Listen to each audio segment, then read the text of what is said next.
Hello, world, and welcome to a brand new episode of Mackin with Miles. This episode is going to be kind of short, but I had to come back, make sure I speak out to you guys just for a little bit, Mackin with Miles actually been a lot shorter on the podcast platform because of the music on, Spotify and, listening to the live show on freshesfm.com, 4 p.m. every Sunday.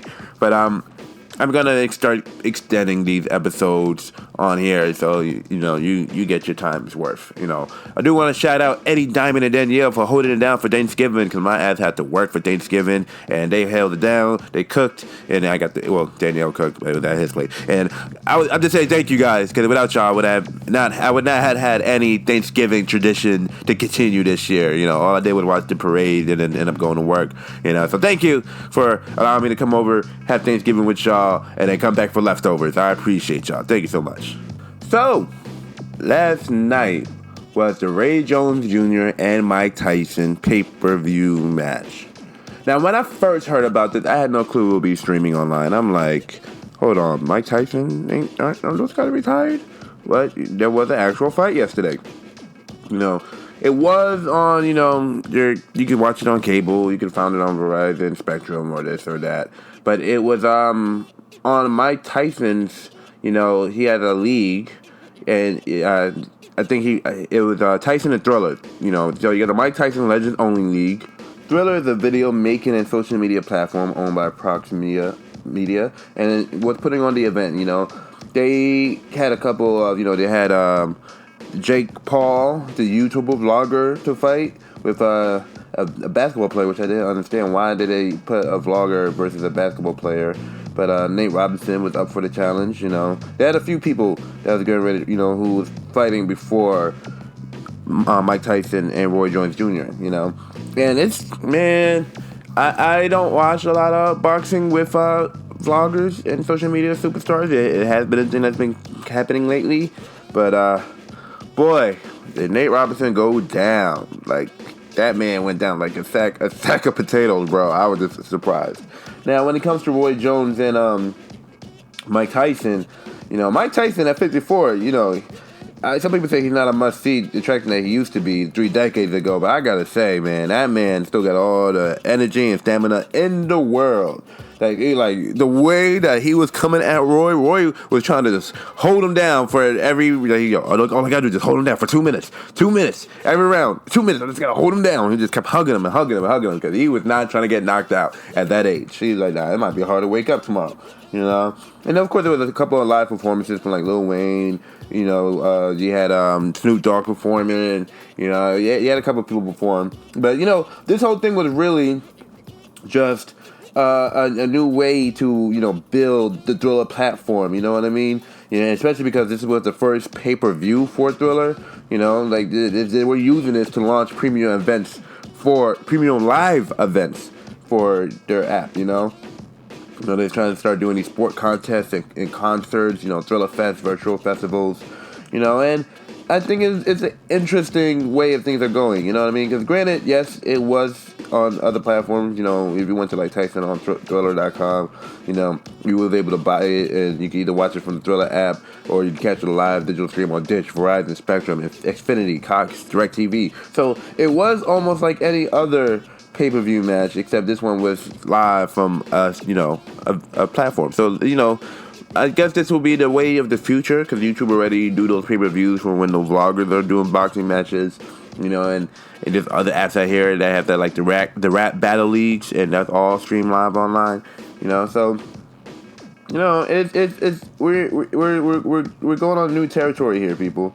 New territory. It's a different world now when it comes to content and media and pay-per-views, and this fight was only like $50 compared to like a Mayweather fight, which was pretty reasonable, and everybody and their mama was watching it. Thank y'all for paying. I was all over your live streams last night because I wasn't paying no $50 for this fight, so thank you guys for all going live on your Instagram and your Twitter for me to watch the fight with you. I appreciate it.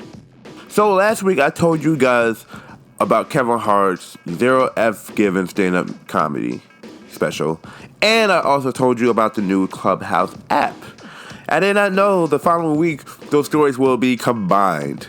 So, as you know, a lot of people aren't really rejoicing over Kevin Hart's new comedy special, Zero F Givens. They're like, all right, some people say it's the funniest thing he's ever done. Then you got the one that's like, nah, he's falling off. Me, as a Kevin Hart fan, I love him. I would still pay to see his movies and whatever he does next. I was not a fan of Zero F's Given. I chuckled, but it was not my favorite. So somebody created a room in Clubhouse saying, Kevin Hart's not funny. Or is Kevin Hart funny, I believe.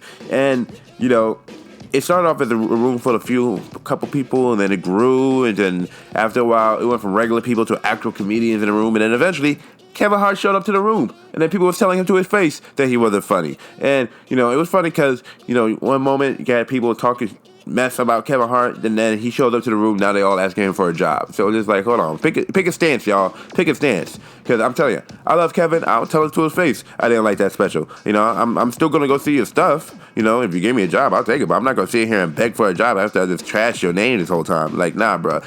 For me, I'm like, as a fan, I feel like I have the right to tell you that I didn't enjoy something you did because I pay my money to go see your work. You know what I mean? I pay for my Netflix subscription. I pay to go see your movies in theaters. I pay to go buy your book and your audio book to hear it and listen to it. So I feel like I have the right to say something like that.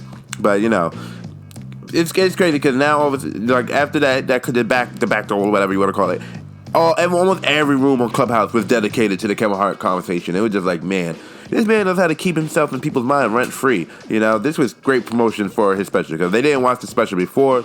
They definitely watched that special after every Clubhouse room started talking about it. That's for sure. So this week, the new Saved by the Bell reboot had been released, and man, it's actually pretty good. I grew up on the series from a youngin'. Granted, by the time I was old enough to actually understand what was going on TV, the original series was off the air. I believe it was on from the 80s to 1993, and then from 93 to 2000, they had Saved by the Bell, the new class, which only had like Belding and Screech. But I grew up on the original. They used to play it every morning on TBS at 7 a.m. So I watch it before I go to school in the morning. On Fridays they had the college years, and of course you had the TV movies that they've broken up into episodes. But it was very, very, very what's the word?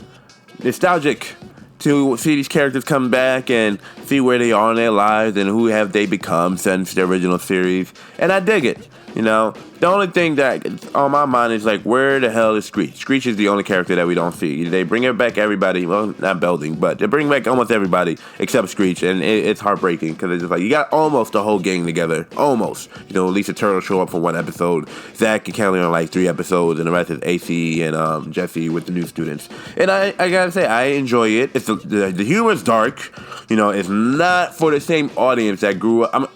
If you grew up on original, you will enjoy this. But for kids, I would not recommend showing this to kids at all. Like, you could have been any age to watch original Saved by the Bell. I feel like with this one, you got to be at least a high school senior. I'm just saying. I don't think kids can see this.